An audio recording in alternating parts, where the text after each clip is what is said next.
Olá, meu nome é Pamela Nogueira, eu tenho 30 anos, sou recifense, pernambucana, com raízes tanto pernambucanas quanto alagoanas.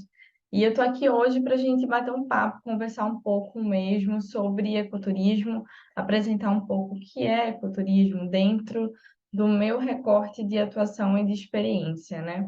Eu me formei em Ciências Ambientais aqui em Pernambuco, pela Universidade Federal. Fiz o mestrado em gestão de áreas protegidas, que vocês vão entender um pouquinho o que são essas áreas protegidas ao longo da nossa conversa. E comecei a atuar, de fato, tendo duas frentes, né? Já faz 8 anos aí que eu estou na área ambiental e tendo duas frentes, né? Uma que é essa frente relacionada mesmo à consultoria socioambiental, onde eu trabalho como consultora para áreas protegidas e conservadas da América Latina e do Caribe. E também a outra frente, que é como mentora para a liderança e carreira de profissionais que trabalham na área do meio ambiente e sustentabilidade. Então, essas duas são duas minhas principais frentes, né? Quem quiser saber mais, dá uma olhadinha aí no meu site, é o enraize.org, é super facinho e vai aparecer, já deve ter aparecido aqui na tela para você. E agora, sem mais delongas, eu quero conversar um pouquinho sobre ecoturismo, né?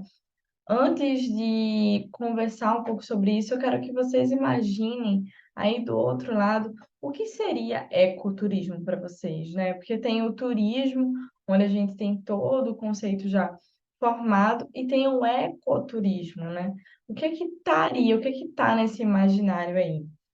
Bom, ecoturismo ele vai ser toda e qualquer atividade relacionada ao turismo ecológico que promova conhecimentos e reflexão sobre conservação ambiental. Então aqui a gente percebe algumas coisas, né? Elas vão ser atividades que elas estão relacionadas a esse turismo ecológico, mas elas não são só apenas atividades que você vai fazer de forma pontual, sem ter uma consciência ali do porquê você está realizando essa atividade, do tudo que está envolvido nesse processo. Existe o fator principal que eu falei no final, né? Ela promove conhecimento e reflexão sobre conservação ambiental. E como é que ela vai fazer isso? Dentro da própria atividade vão aparecer princípios relacionados ali à sustentabilidade cultural e à sustentabilidade ambiental.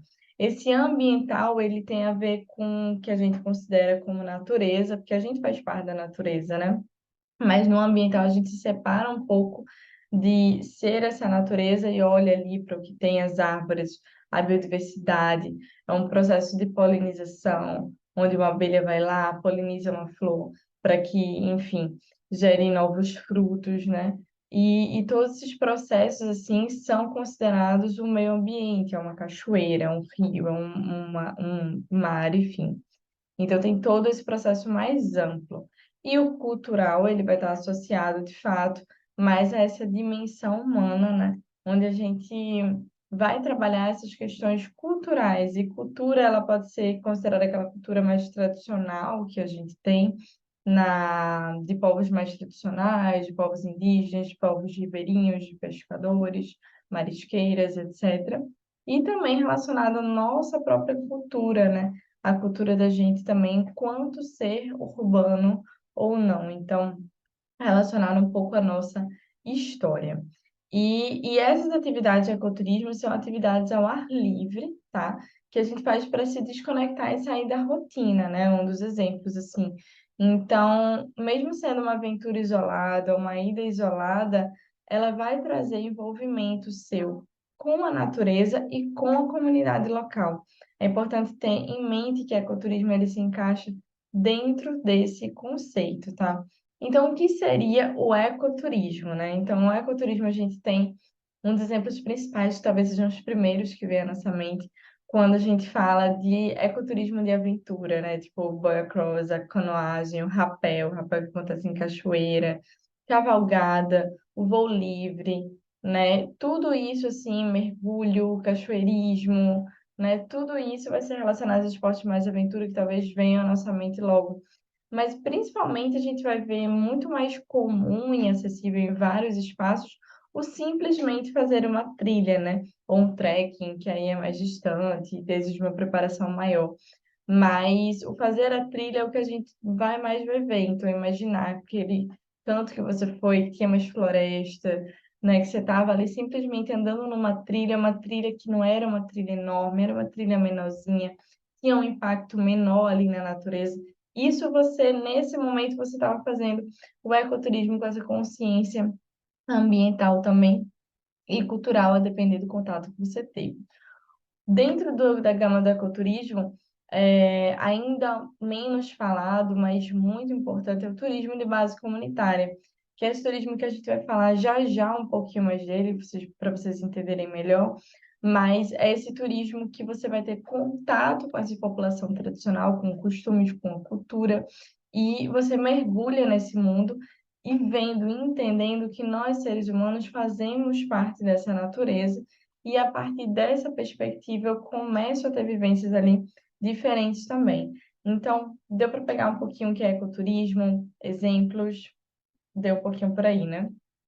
E aí, é muito comum vocês verem atividades de ecoturismo sendo realizadas em algumas áreas que são áreas protegidas, né? Protegidas ou conservadas. Pamela, o que seriam essas áreas, né? Eu entendi o que é ecoturismo, mas o que são essas áreas? Quando a gente pensa que a gente vai estar desenvolvendo uma atividade meio natureza ao ar livre, essa área de natureza ela precisa estar conservada, ela precisa estar protegida para que eu consiga realizar o ecoturismo de uma forma boa, com um direcionamento legal, também pensando em toda a sinalização daquela área, se for uma trilha que eu possa fazer sozinha, sozinho, sozinho. Então, isso é importante, ou com guia, mas ali eu preciso ter esse espaço conservado. E para garantir a conservação desse espaço, aí é que entram as áreas protegidas. Então, quando eu falo de áreas protegidas, são áreas, tá? Áreas, territórios, que são especialmente criados para a conservação da sociobiodiversidade, ou seja, a conservação do social e do ambiental, da biodiversidade. E aí a gente faz essa proteção, essa conservação conjunta, que se chama hoje conservação da sociobiodiversidade.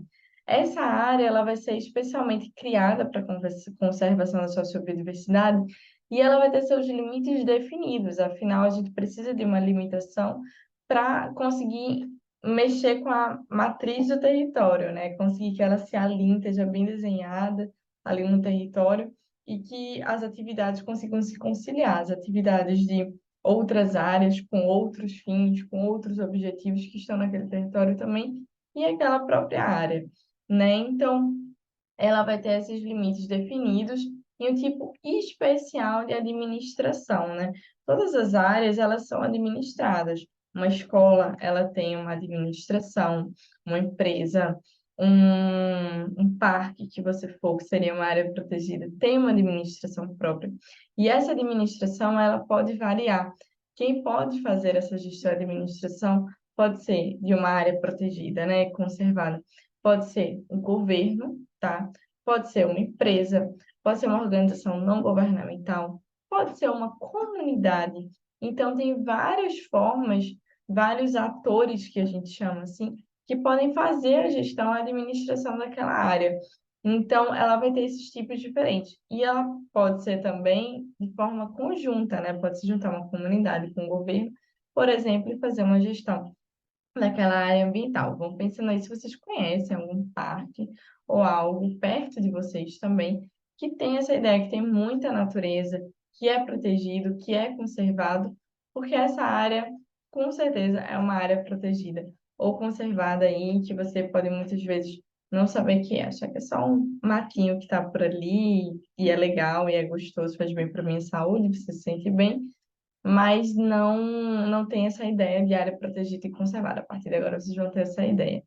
E eu trago isso aqui para a gente entender um pouco mais sobre o ecoturismo dentro dessas áreas. Então, quando a gente fala de ecoturismo, já tem esse objetivo de conservação, e quando a gente fala dessas áreas, isso é reforçado. Ou seja, nessas áreas, o objetivo de conservação da sociobiodiversidade, ele vai estar muito explícito, ele vai estar muito claro. E por isso elas são tão importantes, né? para realizar esse tipo de atividade. Então, nessas áreas, basicamente, não acontecem turismo, basicamente não. Não acontecem turismos massivos. O que acontece são sempre um ecoturismo, tá? Vai ter sempre esse cunho de quando você entra, o objetivo de quando você entra numa área dessas, quando você entra num parque, você só não está ali além de desfrutar, tem o objetivo de educação ambiental, tem o objetivo de você estar dentro daquela área, olhando ali ao redor e conseguindo ter esse contato, né? De, poxa, eu preciso conservar, poxa, como tudo é bem cuidado aqui, como eu me sinto bem, né? Como é tão importante uma área dessa, pensando nas mudanças climáticas que a gente está enfrentando, né, de forma geral no mundo. Então, quanto é uma área dessas aqui, ela consegue ser uma área de proteção também, para garantir um bem-estar da população e um bem-estar do território, né, uma segurança para o território, segurança alimentar, segurança hídrica, né, da questão da água, uma segurança energética, fornecimento de energia. Tudo isso está associado a essas áreas que estão associadas a um modo de vida e a sustentação do modo de vida da nossa população. Um dos exemplos para vocês dessas áreas, para vocês não ficar boiando aqui, são, por exemplo, a APA, né? Uma área de proteção ambiental da Costa dos Corais, que está aí pertinho de vocês e pertinho de mim. Ela pega justamente um pedacinho de Alagoas e um pedacinho de Pernambuco, né? É uma área super especial, super rica. Não sei se alguém aqui já foi visitar ali aquela área de Maragogi, né? De Japaratinga. Toda essa área, ela pega a APA dos corais, né? Tamandaré, enfim. Então, vai estar associado, vai estar relacionado a essa área, né? Que é ali perto do Forte de Santo Inácio, não sei se alguém conhece. Enfim, uma outra área também pertinho de vocês aí é a Estação Ecológica de Murici, né? E saindo um pouco, que já é uma área de floresta, que também já tem uma administração diferente, né? Falando um pouquinho disso. Então, o ecoturismo, quando a gente fala de ecoturismo, alguém vai estar cuidando e administrando esse processo também, dentro dessas áreas, né? E na APA dos Corais vai ser o governo. Na Estação Ecológica de Murici existe o governo, mas existe também o apoio de uma organização não governamental. Então, existe uma gestão já conjunta e assim vai. Saindo um pouco de Alagoas, um dos exemplos dessas áreas são o Parque Nacional do Catimbau, aqui em Pernambuco, que é um parque nacional incrível e fica mais perto, né? Um dos mais próximos mesmo de vocês, da gente. O Parque Nacional da Chapada Diamantina, que fica ali na Bahia, cheio de cachoeiras, né? O Parque Nacional de Fernando de Noronha, aqui em Pernambuco. Parque Nacional da Tijuca, né? Então, eu sempre falo do exemplo de parques nacionais, porque vocês vão ver que eles são incríveis e lindos e são, de fato, uma bandeira para o nosso país, né? Porque são os parques nacionais para serem criados, essas areazinhas, só um adendozinho, são áreas que são únicas no planeta. Então, imagina quantos parques nacionais a gente tem no Brasil e o quanto é importante. E o Parque Nacional, o principal objetivo dele é justamente o ecoturismo. Então, por isso que é muito legal, se vocês tiverem a oportunidade de conhecer parques nacionais, de conhecer esses parques, né? Ou pelo menos ver fotos, dar uma viajada aí na mente que vocês vão se encantar com a beleza desses locais. É justamente nesses locais, nos parques nacionais e em tantas outras áreas protegidas, que a gente vai encontrar um tipo de ecoturismo muito especial, que é o turismo de base comunitária. Lembra que eu falei ali no início? Então, o turismo de base comunitária, ele vai ser fornecido, oferecido, ofertado por essas pessoas que são por pessoas que fazem parte de populações tradicionais. Elas podem ser povos indígenas, podem ser aí um território quilombola, né, uma população quilombola, pode ser ribeirinhos, podem ser pescadores. Então são pessoas que têm algumas tradições ali culturais fortes. Talvez vocês conheçam ou sejam inclusive membros desses povos, né, que são tão importantes para a gente. E o turismo de base comunitária, na verdade, vai ser um turismo, um ecoturismo, onde você vai até o local e você tem não só acesso à natureza, à conscientização ambiental, à educação ambiental, mas também você tem aqui o objetivo de conviver com aquela população. Então, muitas vezes, você pode acompanhar uma pesca que eles fazem de uma forma tradicional deles, e aí você entra em contato com aquilo. uma comida que eles fazem do jeito de lá mesmo, então você vai ter contato com isso, e tantas outras atividades, né? Um dos exemplos, eu trabalhei, eu fui chefe de um parque nacional já lá no Rio Grande do Sul. E aí tinha um território quilombola que ele ficava sobreposto, né, ao parque. Então é como se tivessem duas linhas juntas dentro. E aí era muito legal, porque eles tinham uma atividade de ecoturismo, de trilhas e tudo, mas quem ia lá fazer trilha tinha todo um acompanhamento de um guia que contava a história daquele lugar. Não só a história ambiental, das rochas, de como surgiu, das árvores, mas sim deles utilizando aquele espaço, as histórias dos seus ancestrais, né, dos seus antepassados. Então é muito interessante isso, porque isso traz uma riqueza. E quando a pessoa terminava a trilha, tinha um almoço justamente com a comida que eles plantavam, da forma que eles plantavam e da forma que eles faziam. Então isso é um turismo de base comunitária, que é tão rico e vem crescendo cada dia mais, né? O ecoturismo, eu digo que ele é o ecoturismo do futuro ou do presente, porque é um tipo de turismo muito importante para a gente e necessário.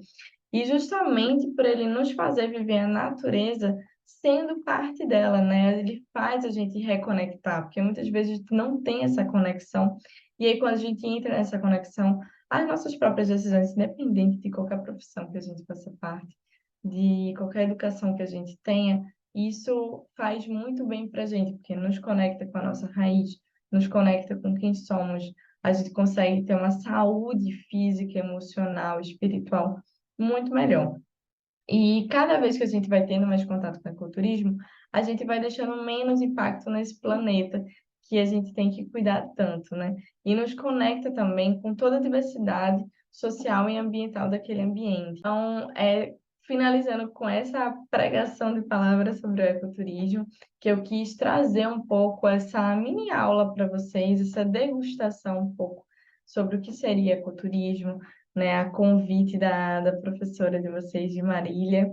E espero que vocês tenham ficado claro, espero que eu tenha conseguido passar da melhor forma. Eu me coloco à disposição para vocês, se vocês quiserem comentar, se gostaram, se não gostaram, se tem dúvidas, se tem mais curiosidades, falem comigo no meu Instagram, tá aparecendo aqui embaixo, mas é Pamela, com dois L's, ponto, A Nogueira, com dois A's no final, ou pelo meu e-mail, Pamela, com dois L's, ponto, anogueira@gmail.com, também tá aparecendo aqui para vocês. E eu quero agradecer muito esse tempo que a gente teve aqui junto, mesmo distante, porque é uma gravação. Espero que em algum momento a gente se veja até pessoalmente. E agradecer esse espaço mesmo, de falar um pouco para vocês de uma forma mais clara mesmo, e dentro do recorte da vida e da minha experiência, um pouco o que é o ecoturismo. Espero que vocês tenham gostado, me digam se gostaram. E é isso, um abraço a vocês e uma ótima aula aí com a professora.